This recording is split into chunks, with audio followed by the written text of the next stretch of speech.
요한복음 강의 30번째, 오늘 요한복음 7장 10절로 24절 본문으로 외모로 판단하지 말고 공의롭게 판단하라 라는 제목으로 같이 말씀 나누겠습니다. 지난 7장 1절에서 9절에서의 말씀은 예수의 형제들이 예수님께 이때가 기회다, 지금이 중요한 초막절이기 때문에 많은 신실한 자들이 예루살렘에 모일 것인데 당신을 나타내기 위해서 그들에게 가서 하나님이 행하시는 일, 이적을 보여주라는 이야기죠. 근데 그것이 바로 세상 방법이고 세상적인 생각이었습니다. 예수님께서는 지금 자기의 생각 혹은 자기가 사람 앞에 나타내고 사람들에게 영향력을 주고 끌고 가기 위해서 온 것이 아니고, 형제들의 생각은 무슨 종교 지도자로서 두각을 나타내라 라고 하는데 예수님은 거기에는 추호의 관심도 없는 거죠. 예수님이 오신 것은 하나님이 그에게 명하신 것, 하나님이 그에게 뜻하신 것을 이루시기 위해서 왔지 자기 자신의 생각으로 움직이지 않는 거죠. 그래서 그때가 아직 이르지 아니하였다라고 이야기를 하고, 형제들에게 너희는 명절에 올라가라. 나는 내 때가 아직 차지 아니했기 때문에 나는 올라가지 않겠다라고 이야기를 하죠. 이 말씀하시고 갈릴리에 머물러 계셨는데 오늘 10절에서는 그 형제들이 명절에 올라간 후에 자기도 올라가시되 나타내지 않고 은밀히 가시니라 라고 이야기를 합니다. 나는 올라가지 않겠다라고 이야기했는데 오늘 올라가시는 장면이 나오죠. 이게 모순됐다라고 생각하는 사람들도 있었습니다. 반기독교적인 인사였던 신플라톤주의자 포르피리오스는 이 본문을 가지고 예수님의 우유부단함을 비난하기도 했습니다. 하지만 요한복음, 요한 기록자가 지금 이것을 묘사하고 있는 것은 예수님은 변덕스럽고 경솔하다라는 것을 보여주기 위해서 묘사하고 있는 게 아니죠. 예수님은 아버지께서 자기에게 행하라고 하시는 일을 아버지 때에 정확하게 하고자 하는 예수님의 확고한 결정, 확고한 결단, 예수님이 어떻게 움직이시는지에 대해서 분명히 보여주고 싶으신 것입니다. 예수님의 예루살렘 상경은 또한 형제들이 이야기했었던 것과 다른 모습을 보여주고 있습니다. 예수님이 올라간 것 또한 형제들이 먼저 올라가고 어떻게 보면 며칠 지난 후에 아버지께서 신호를 주셨기 때문에 올라간 것으로 당연히 여겨지고요. 그리고 올라가는 방법은 형제들이 충고했듯이 큰 판 벌이기 위해서 올라간 것이 아니고 10절에 분명히 정반대죠. 자신을 나타내지 않고 아주 은밀하게 극히 조심하는 가운데 올라가신 것을 알 수 있습니다. 11절에 명절 중에 유대인들이 예수를 찾으면서 그가 어디 있느냐 하고, 이 유대인들은 이미 5장에서부터 시작되었었던 안식일 논란, 그것 때문에 예수를 죽이고자 했었던 마음을 품었던 적대적인 예루살렘의 유대 종교 당국자들을 가리키는 것입니다. 이들이 이 명절에 틀림없이 예수가 올 것이다 라고 생각을 해서 찾고 있는 거죠. 그들은 초막절을 계기로 예수님께서는 헤롯 안디바의 관할 구역이었던 갈릴리에 사실은 적을 두고 계셨기 때문에 이때를 계기로 예수를 체포하든 예수를 끌어내서 그들의 수중에 넣고자 하였습니다. 12절, 예수에 대하여 무리 중에서 수군거림이 많아 어떤 사람은 좋은 사람이라 하며 어떤 사람은 아니라 무리를 미혹한다 하나, 그러나 유대인들을 두려워함으로 드러나게 그에 대하여 말하는 자가 없더라. 여기서 이야기하는 무리는 유대 종교 당국자들이 아닌 일반 유대인들을 이야기하는 거고, 13절에 유대인들을 두려워하여, 여기서 이야기하는 유대인들은 종교 당국자들을 의미하는 것입니다. 여기서 있는 무리는 유대 당국자들이 아닌 다른 유대 사람들, 그리고 갈릴리 사람들, 디아스포라, 흩어진 유대인들로 이루어진 것으로 여겨집니다. 그들은 예수님에 대한 여러 가지 소문을 듣고 예수님에 대해서 유대 당국자들이 취했던 것보다는 더 온건한 태도를 취하고 있는데 정확하게 예수를 잘 모르니까 일부는 그는 좋은 사람인 것 같다라고 여겼던 사람도 있고 긍정적이죠. 일부는 부정적으로 아니다, 무리를 미혹하는 거 아니냐, 이렇게 의혹을 품고 있는 사람들로 구성되어져 있습니다. 하지만 그들 모두 예수님에 대해서 이미 적대감을 가지고 예수를 찾고자 했던 유대 당국자들을 두려워해서 대놓고 공공연하게 이야기는 하지 않았다라고 당시의 상황을 요한은 묘사하고 있습니다. 이게 지금 예수님께서 초막절에 올라가신 예루살렘 전체적인 종교적인 상황이라는 거죠.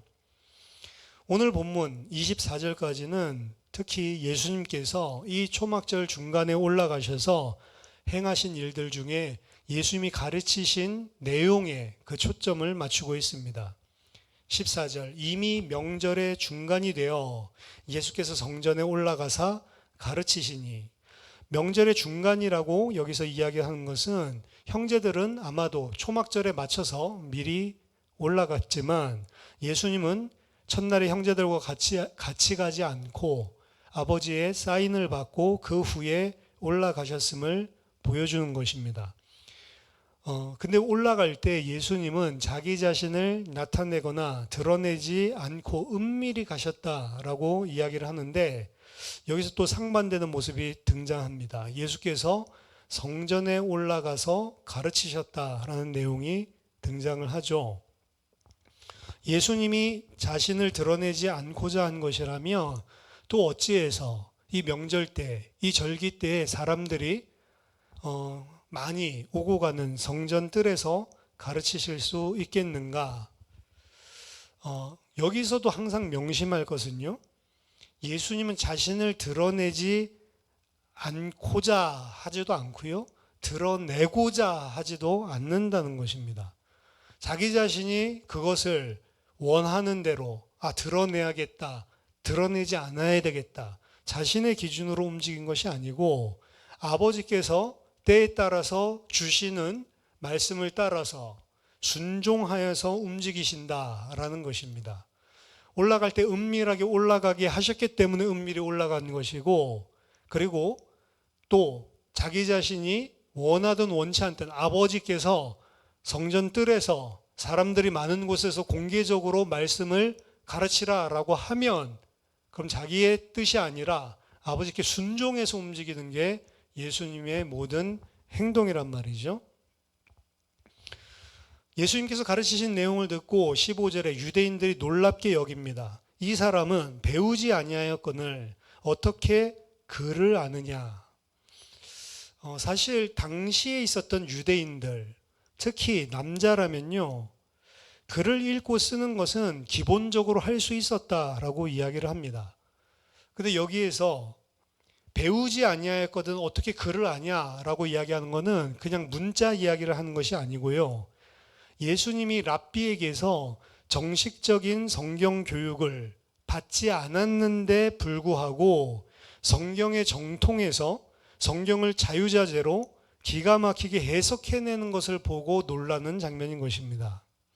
이와 같은 장면이 사도행전의 베드로에게서도 동일하게 일어나죠. 안전병해를 일으키고 있는 사건으로 사도행전 4장에 산헤드린에서 신문을 받을 때 유대 종교 지도자들이 베드로에게 보인 반응과 유사합니다. 본래 학문이 없는 범인으로 알았다가 성경 말씀을 가지고 논리 있게 반박하는 것을 보고 거기에서도 깜짝 놀라죠. 사복음서에서도 예수님의 가르침을 이와 같은 형태로 똑같이 묘사하고 있습니다. 마태복음 7장 28절 29절 보니까 예수께서 이 말씀을 마치심에 무리들이 그의 가르치심에 놀라니 이는 그 가르치시는 것이 권위 있는 자와 같고 그들의 서기관들과 같지 아니함일러라. 예수님이 가르치는 방식이 상당히 독특했다라고 하는 것을 당시의 서기관들이 일반적으로 가르치는 말씀과 대조시켜서 이야기를 하고 있죠.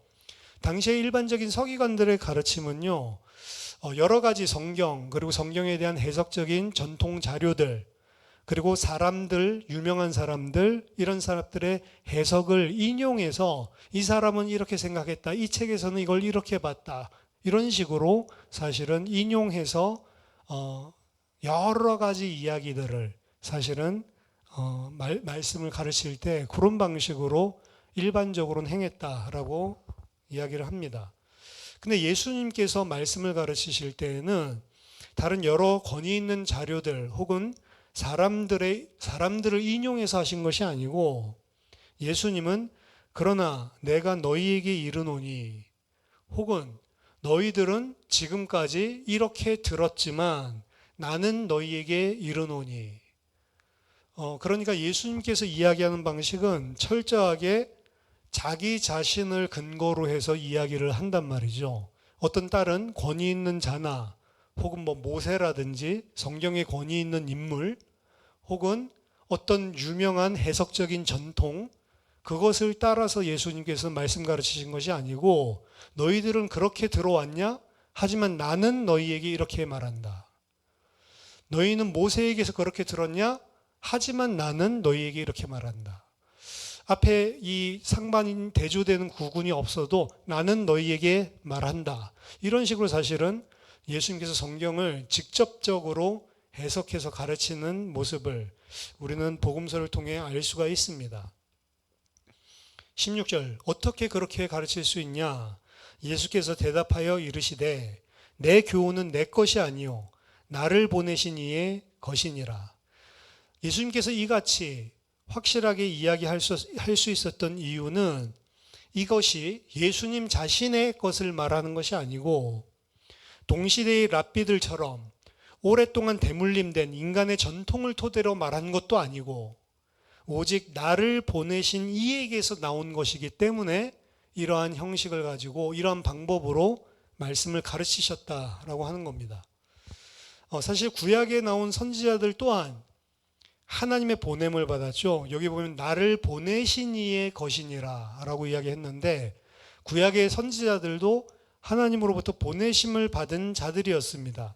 그리고 그들은 자기 자신의 말을 하는 게 아니고 자기들을 보내신 자의 말씀을 대언하는 행위를 했습니다.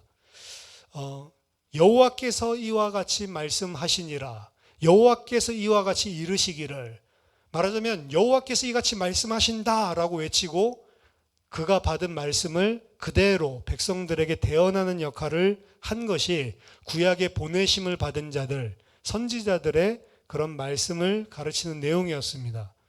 하지만 예수님은 구약의 선지자들처럼 보내심을 받은 것은 동일하지만, 예수님께서 말씀 가르치실 때는 아예 선지자들이 썼던 이 전형적인 포뮬러가 없죠.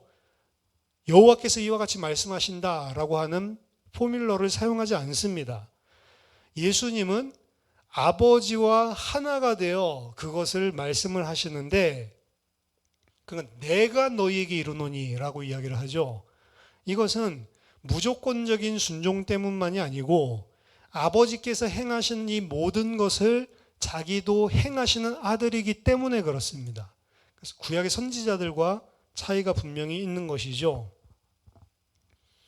그러면서 이 아버지의 것을 가지고 내가 너희에게 말하는데, 너희들이 모르는 이유에 대해서 지금 설명을 합니다. 17절, 사람이 하나님의 뜻을 행하려 하면 이 교훈, 예수님이 가르침이죠.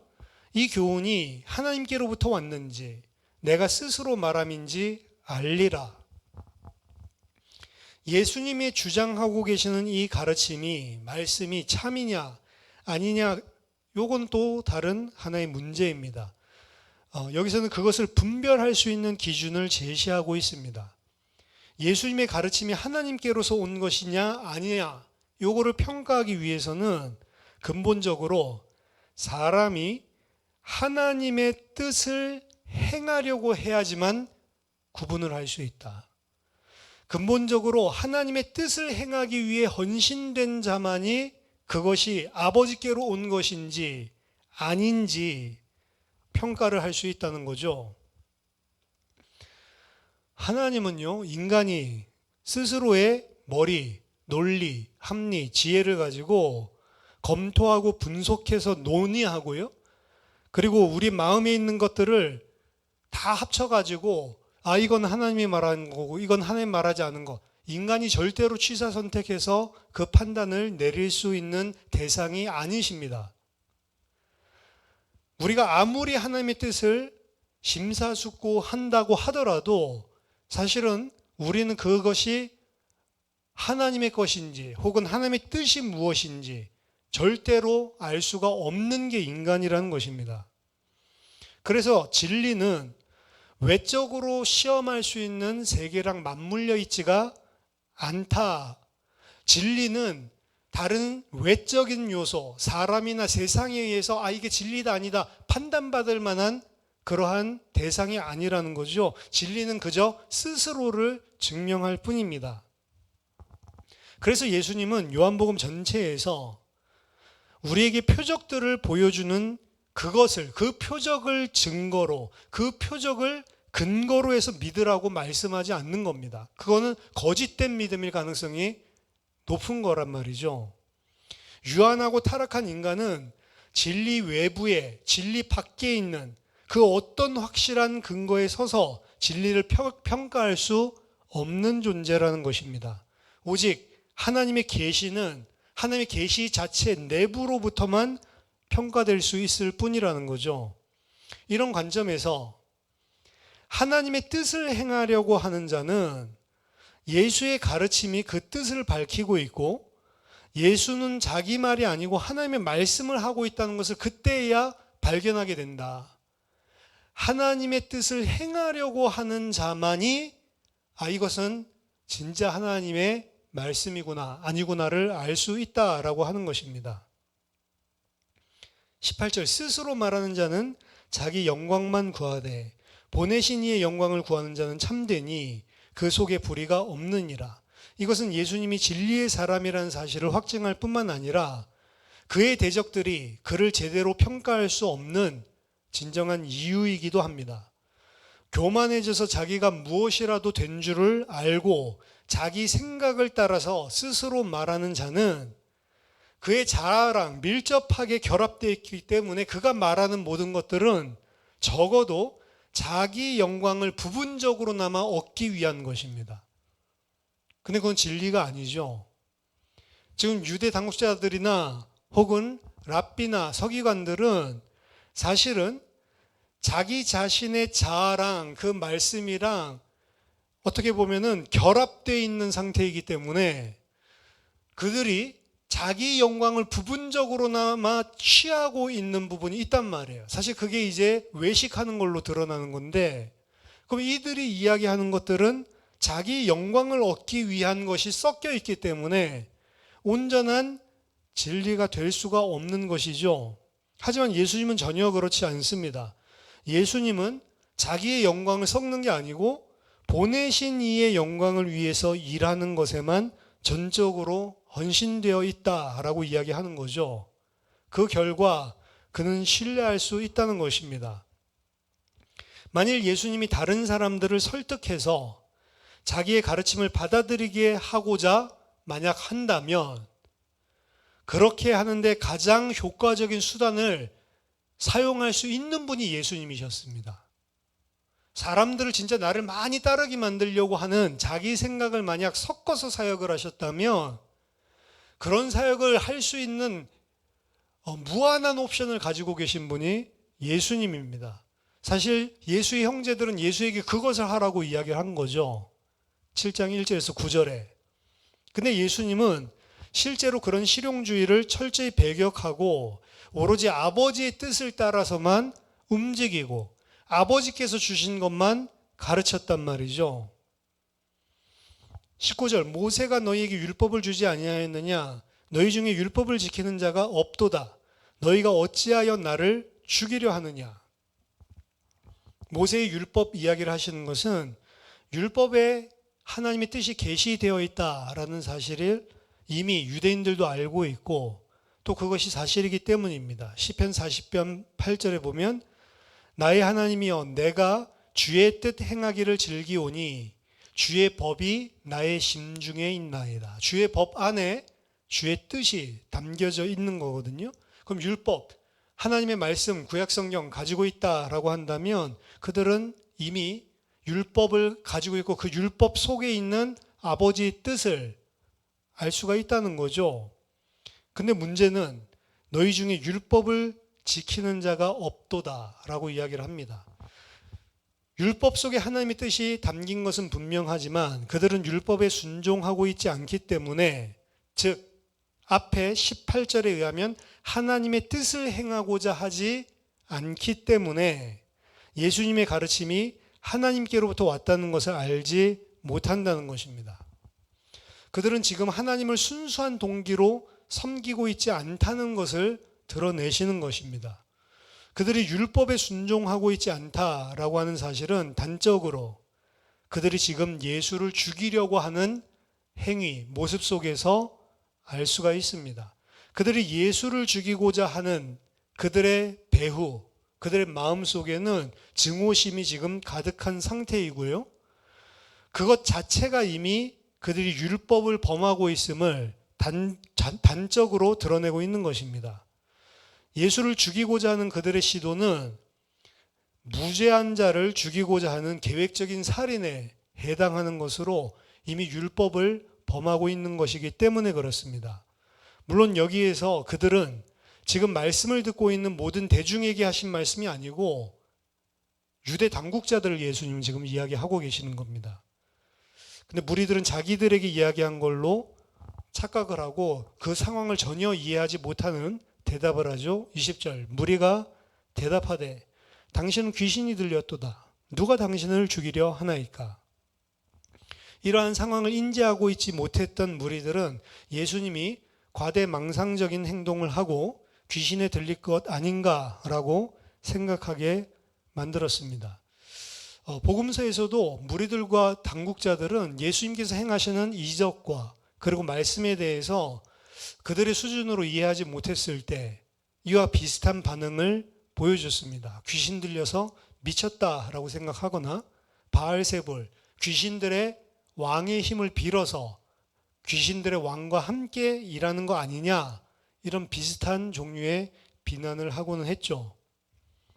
21절에 예수께서 대답하여 이르시되 내가 한 가지 일을 행하매 너희가 다 이로 말미암아 이상히 여기는도다. 여기서 이야기하는 이 한 가지 일은 요한복음 5장에 38년 된 베데스다 병자를 치유하신 사건을 이야기하는 것입니다. 그 치유하신 사건이 사실 안식일에 일어난 게 문제가 된 거죠. 그리고 그것 때문에 예수를 죽이려는 생각을 하게 된 것이고요. 예수님은 그에게 안식일에 자리를 들고 걸어가라 라고 명령함으로써 안식일에 행하지 않아야 할 일들을 규정해 놓은 공인된 율법을 공개적으로 무시하고 짓밟은 것으로 종교 지도자들은 생각을 했고요. 그 사실에 경악했고 이것은 예수님을 죽이려고 그들 마음속에 생각을 품게 된 연유였습니다. 내가 이 한 가지를 행하며 너희가 이로 말미암아 다 이상하게 여기는구나. 22절, 모세가 너희에게 할례를 행했으니 그러므로 너희가 안식일에도 사람에게 할례를 행하느니라. 모세의 율법을 범하지 아니하려고 사람이 안식일에도 할례를 받는 일이 있거든 내가 안식일에 사람의 전신을 건전하게 한 것으로 너희가 내게 노여워하느냐. 여기 중간에 괄호는 부연 설명을 한 거죠. 이 할례는 모세가 명령한 것은 맞지만 모세에게서 난 것이 아니요 조상들에게서 난 것이다. 아브라함 때부터 시작된 것이죠. 할례는. 자, 할례를 행하는 것은 모세의 율법 때문이 아니고 역사적으로 본다면 이미 하나님께서 아브라함에게 행하게 하신 것으로 할례의 목적은 하나님의 백성으로 하여금 온전하고 철저하게 새롭게 하기 위한 목적으로 시작된 것입니다. 그래서 할례를 행하실 때 여호와께서 창세기 17장에서도 아브라함에게 뭐라고 이야기하냐면 너는 내 앞에서 행하여 완전해라 라고 이야기를 하시면서 할례를 행하라고 명령하시거든요. 그래서 할례의 목적은 하나님의 백성으로 하여금 새롭게 거듭나고 언약의 백성으로 그리고 전적으로 철저하게 새로운 사람으로 온전하게 되게 하기 위한 것이 원래 할례의 목적이었습니다.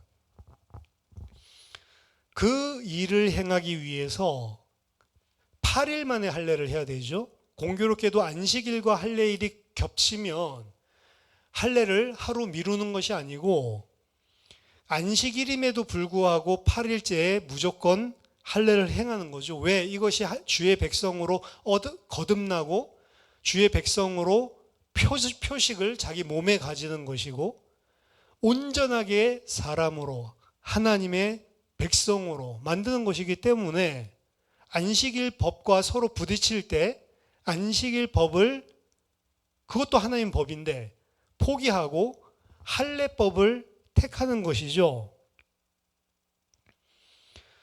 일상적인 모든 일을 금하는 안식일 법과 난지 8일 만에 할례 받아야 된다는 이 할례법은요, 둘 다 똑같은 하나님의 명령이고 속성상 같은 날이 겹치는 경우에는 둘 중 하나를 우선시해야만 하는 것입니다. 그리고 유대인들은 뭘 택했냐? 할례를 택하는 것이죠. 그래서 그 할례를 택하는 것은 안식일을 어기는 것이 아니다라고 자기 스스로 규정을 세워놓고 있었던 것입니다. 근데 그 할례의 의미는 뭐냐?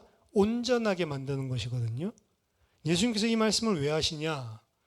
할례와 마찬가지 일이다. 안식일에 내가 38년 된 병자를 고친 것은 그로 하여금 전신으로 온전하게 하는 일을 한 것이다 라는 것입니다.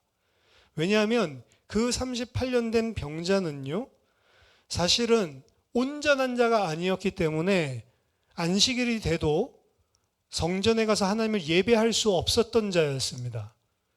하지만 그 하나님의 온전한 백성으로 예배할 수 없었던 그를 예수님은 치유함을 통해서 그가 하나님을 예배하는 주의 백성으로 온전히 새롭게 되도록, 그것도 할례는 몸의 신체의 일부에 하는 것이지만 예수님은 그의 몸 전신을 온전하게 하는 일을 안식일에 행했다는 것이죠. 이것으로 인해서 예수를 율법을 범하는 자로 여겨서 지금 죽이려고 하는 것이 타당하냐라고 이야기를 하는 것입니다. 그들은 하나님의 뜻을 행하려고 하지 않고 자신들이 생각하고 있는 율법, 하나님의 영광을 구하지 않고 자신들의 영광을 끼워놓고 있기 때문에 하나님의 뜻을 호도하고 율법의 진정한 의미를 깨닫지 못하고 있기 때문에 예수님이 행하시는 일에 반동으로 나온다는 것입니다. 그래서 결론으로 외모로 판단하지 말고 공의롭게 판단해라 라고 그들에게 일침을 가하십니다. 예수님께서 안식일에 병자에게 행하신 일은 할례를 통해 육신의 한 부분을 온전하게 행하는 할례보다도 더 하나님의 뜻에 부합된 일을 한 것이고 율법에 적법한 일이었다는 것입니다. 왜냐하면 예수님은 전신을 온전케 해서 한 생명을 살리는 일을 하신 것이기 때문입니다. 온전치 못한 육신의 질병으로 인해 38년이나 성전 예배에 참여하지 못하던 한 생명을 전신을 온전하게 살려내서 하나님의 백성으로 예배할 수 있는 자로 회복시키신 것은 하나님의 뜻이고, 그것을 문제 삼는 것은 오히려 하나님의 뜻, 하나님의 공의에 배치되는 일이라는 것입니다. 예수님은 자기를 합리화하기 위해서 교활하고 교묘하게 지금 해석을 하고 있는 것이 아닙니다. 예수님이 행하신 그 일이 언약에 제시되어 있는 하나님께서 약속하신 구속 계획의 성취라는 것을 역설하고 계시는 것입니다. 예수님의 대적들은 단순히 외모, 즉 외적인 것만 보고서 판단하고 있었습니다. 따라서 그들은 피상적인 판별 기준에 의해서 판단하지 말아야 되고 공의롭게 판단해야 된다라고 이야기하시는 것입니다. 만약에 그들이 하나님의 뜻이 무엇일까 접근을 할 때 믿음에 의거하였더라면 그들은 예수님이 안식일을 범한 것이 아니고 안식일과 할례의 참된 목적을 성취하신 분이다 라고 알아차렸을 것이라는 거죠. 이게 오늘 초막절에 올라가셔서 그 5장부터 시작되었었던 이 안식일 논란, 그리고 그것 때문에 예수님을 죽이려고 했던 자들에게 가르치신 그런 하나님의 뜻에 대한 본문의 말씀입니다. 우리들이 좀 생각해 볼 일들이 곳곳마다 많이 등장하는데, 먼저 첫 번째 크게는 하나님의 뜻이 무엇인지 분별하기 위해서 예수님은 분명한 전제를 가장 기본적이면서 전제 조건을 달고 있습니다. 그건 뭐냐면 하나님의 뜻을 행하려고 해야 된다. 요거부터 이야기해요. 하나님 뜻을 알려고 그러면 하나님 뜻을 행하려고 해야 된다. 하나님께 대한 믿음의 헌신이 우선이라는 거죠. 구체적으로 이야기를 한다면 하나님의 뜻을 분별하지 못하는 가장 근본적인 이유는 하나님의 뜻을 행하려고 하는 게 아니기 때문이에요. 하나님의 또 다른 언어로 이야기를 하면 예수님이 가르침에서 하나님의 뜻을 분별하지 못하는 가장 근본적인 이유는 하나님의 영광을 구하려고 하는 것이 아니고 자기 자신의 영광을 구하려고 하기 때문이라는 겁니다. 그러니까 하나님의 뜻이 무엇인지를 몰라요. 예수님을 대적하는 자들은 겉으로는 하나님의 뜻을 행한다라고 하는 것을 구실로 삼고 예수님을 지금 대적하고 죽이려고까지 하고 있지만, 사실 그들 내면에는 하나님의 뜻을 행하려고 하는 것이 아니고 자기 자신의 영광을 구하는 마음이 끼어 있단 말이죠. 그렇기 때문에 하나님의 뜻을 지금 모르고 보지 못하고 도리어 예수님을 대적하고 있는 것입니다. 이것은 인간들의 가장 속된 죄악, 깊이 뿌리 내려져 있는 근본적인 죄성을 이야기하고 드러내고 있는 말씀입니다. 인간은 죄악된 프레임 속에 갇혀서 사실은 그 죄악을 어떻게 보면 기본 베이스로 해서 모든 것을 판단하고 모든 것을 인지한단 말이죠. 그러니까 하나님의 뜻을 알려고 할 때에도 기본 프레임이 뭐냐면 죄악된 인간의 마음이 프레임이 돼서 하나님의 뜻을 알려고 하면 알 수가 없다라고 지금 이야기를 하는 겁니다. 깊은 곳에 자기 중심적인 죄악을 깨닫지 못하고 그것을 근본으로 해서 무엇인가를 바라보고 판단을 할 때 하나님의 뜻이 아닌 내 뜻이 투영되고 반사되는 게 인간의 죄성이라는 거죠. 그리고 그게 죄악이라는 사실을 인지 못하기도 하고, 인지를 하더라도 인간은 죄성을 가지고 있기 때문에 인정하기를 싫어합니다. 그래서 그것을 인정하기 싫어서 일부러 그것을 외면하고요. 그리고 스스로 그 프레임 속에 계속 갇힌 상태로 자기 자신을 정당화합니다. 그러고 나서는 내가 하나님을 위한 것이다, 이건 하나님을 위해서 하는 거야 라고 스스로를 정당화시키고 속입니다. 요한복음 16장 2절에 보면 예수님께서 제자들에게 이야기하십니다. 사람들이 너희를 출회할 뿐 아니라 때가 이르면 무릇 너희를 죽이는 자가 생각하기를 이것이 하나님을 섬기는 예라 하리라.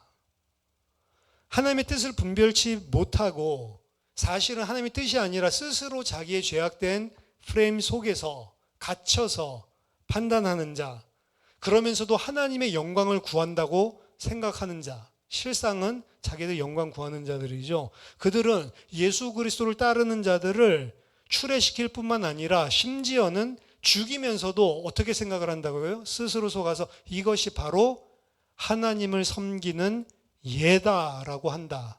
이렇게 예수님께서 경고하셨습니다.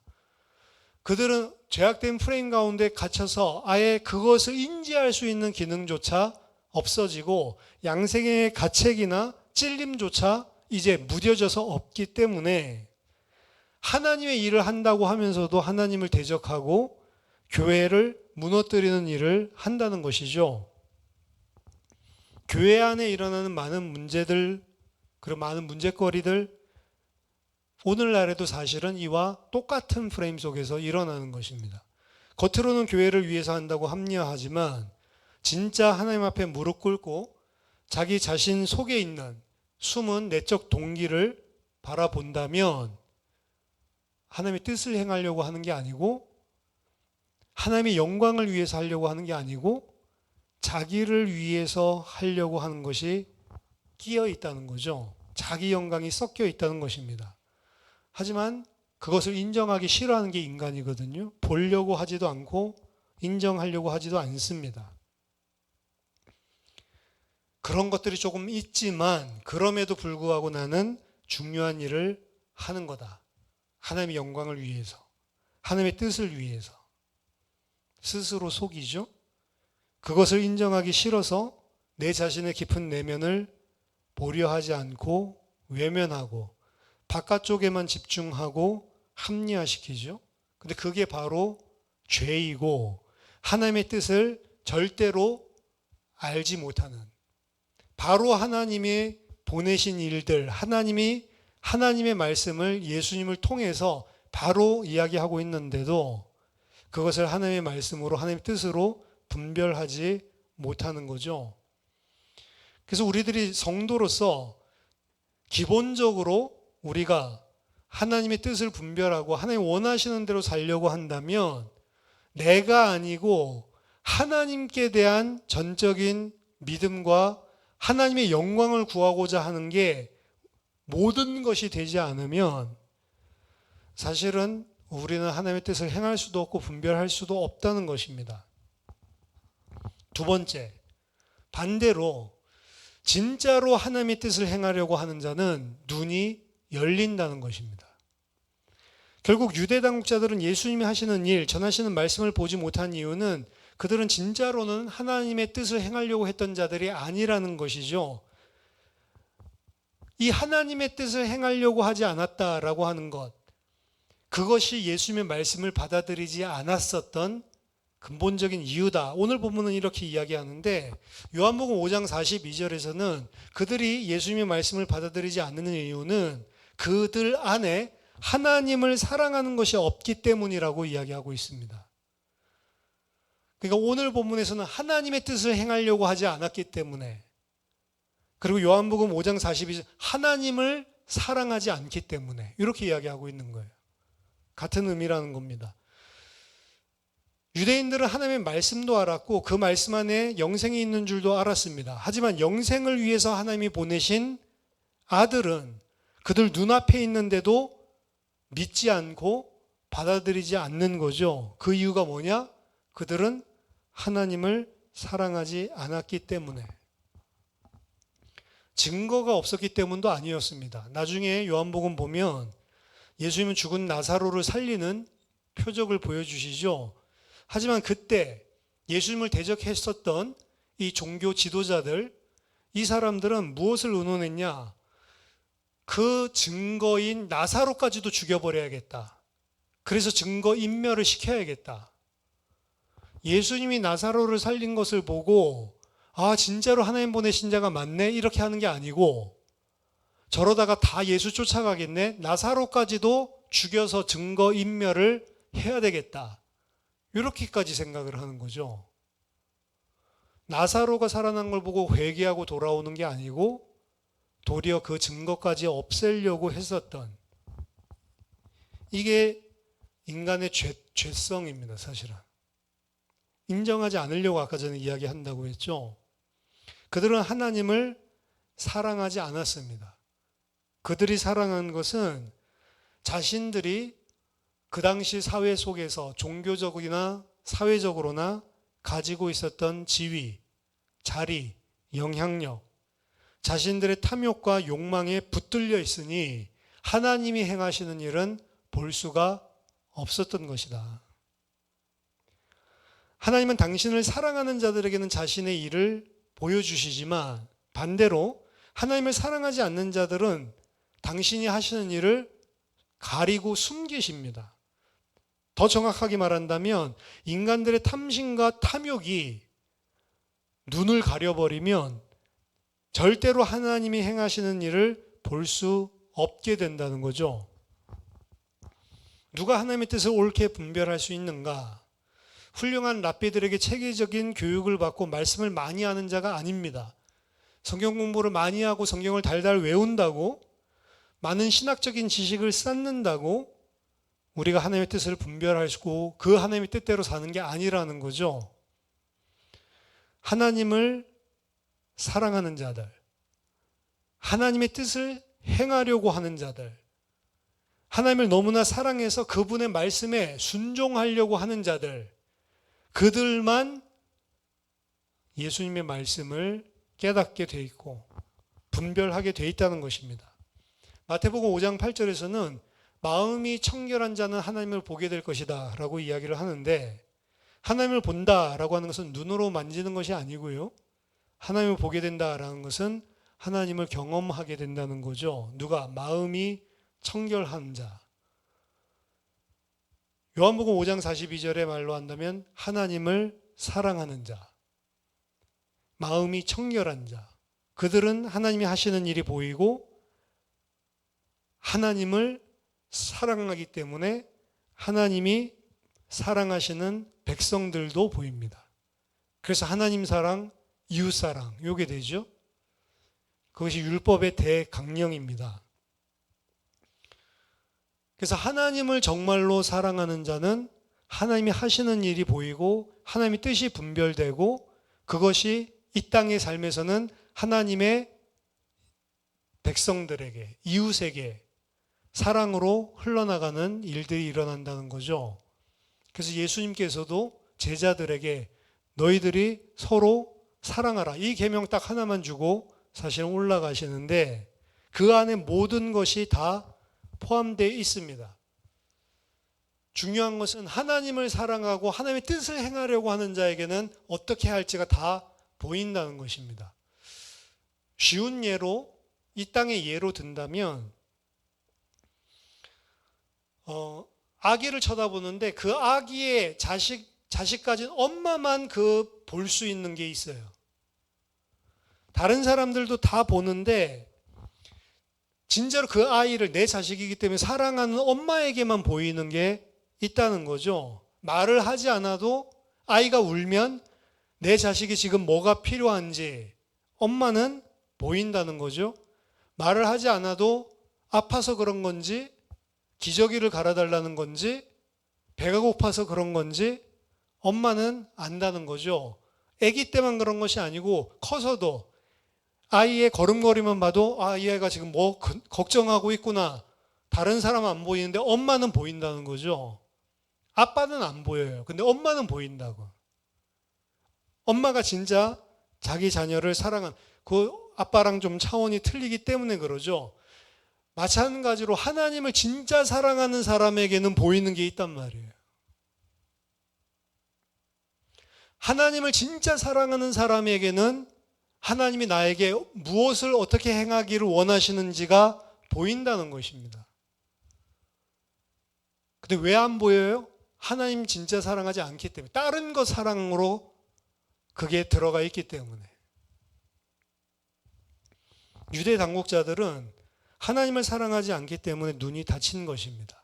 진짜 하나님을 사랑하는 자는 눈이 열리고 그래서 하나님의 뜻대로 온전히 살 수 있는 것입니다. 그래서 우리가 하나님이 무엇을 원하실까? 그 이전에 가장 중요한, 내가 진짜 하나님을 사랑하고 그 뜻을 행하려고 하고 있는가라고 하는 것을 봐야 돼요.